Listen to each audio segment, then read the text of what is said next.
Welcome to Daily Steps from One Extraordinary Marriage, where we outline simple steps that you can take to have the ultimate marriage adventure. I'm Tony DeLorenzo, your co-host, along with my beautiful wife, Elisa. In today's show, we answer the question, is our marriage on hold until the kids are out of the house?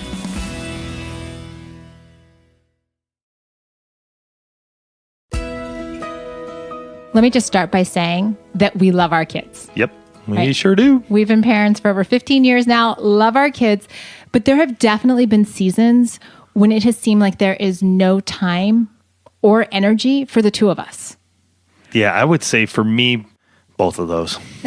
Yeah, I was going to say energy, but then it just feels like there have been times too, just the running around in particular seasons, especially having a high schooler who's in sports, can have very full schedules. Absolutely. And because of that, we get in this place of going, when is there going to be time for us? And this doesn't matter whether you've got infants and you are calling this out and you're like, when are we going to have time? And you just keep thinking, well, it's going to be when they're out, when they're sleeping through the night, right? Then we'll have time. Oh, yeah. Because we were there. Yep. Or they get into, kind of that toddlerhood and they're running around and they're just going through growth spurts and they're not sleeping. You're like, okay, again, when they get to school, we'll have time.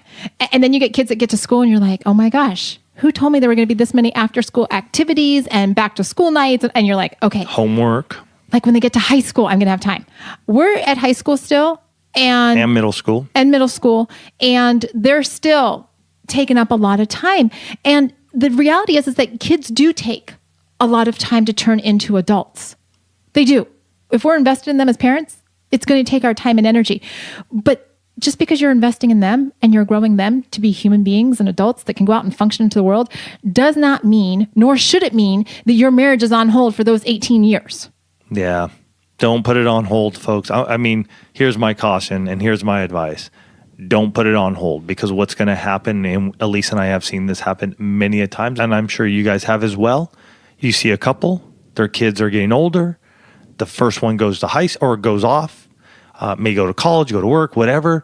The next one, maybe they have two kids, goes off or is close. And you know what? Lo and behold, soon after, they're getting divorced. It's over. So don't hold off, because before you know it, it's a snap of a finger. The kids are gone. And you're looking back going, what happened to our marriage? Absolutely. And that's actually becoming more and more common. And the reality is that it is critical.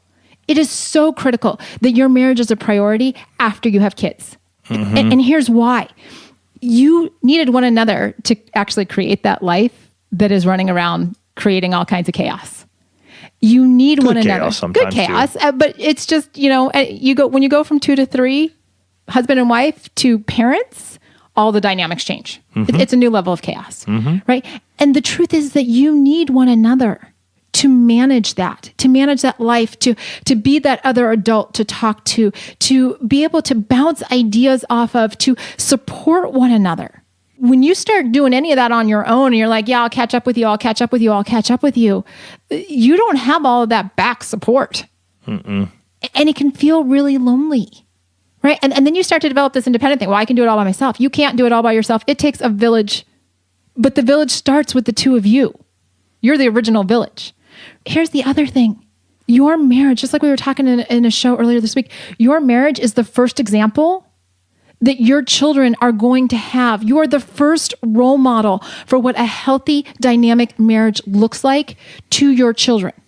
So you need to be a healthy, dynamic couple to be able to role model that for them. They need to see that they're not the center of the universe. And some of you just bristled when I said that, but here's the thing.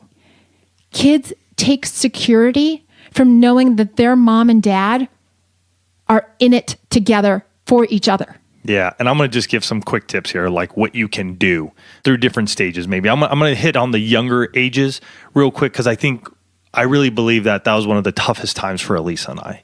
Kids were young. We didn't really have a great support system. So, getting out on dates and everything was difficult. So one of the things that we ended up doing, though, we called them our living room dates. And we would put the kids down. Each of us had one kid. And so whoever got the first kid down, we already knew what we wanted for dinner.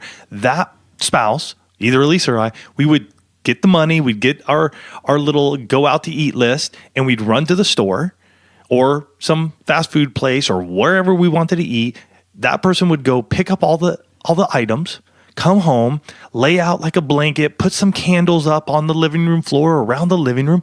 And when the second spouse came out, sometimes half asleep, because there were times when we would fall asleep in our kids' rooms, they would come out and we would have dinner together. And it was just candlelight. And those were good things. As the kids have gotten older, and for those of you, maybe you're able to, they are in school and you have a little time together, go do a coffee break together. Get a half an hour together. Go do a walk and talk together. Go just sit in the backyard together. If you have younger ones and they're napping, just get outside. Maybe you're going to do a devotion together. Do it during those moments. It doesn't need to be all the entire time that they're napping, but enough time. Absolutely. And to add to that, start vacationing without your kids, right? Spend time away from your kids. And here's why.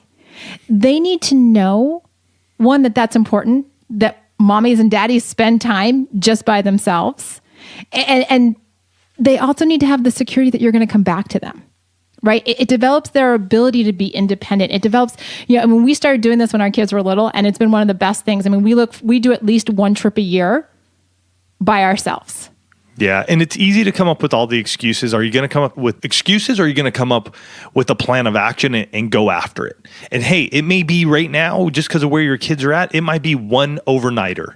But you know what? That one overnighter, I remember, and to this day still, that one overnighter can last me a long time because it's amazing what can just happen getting away for, a day and a half or 2 days and just having Elisa to myself. It's wonderful. So make the plan and execute on it. It's all about being intentional. You're being intentional about how you raise the kids. Be intentional about how the two of you are going to stay connected for the 18 years that you're raising them. For more information on this topic, check out oneextraordinarymarriage.com/316.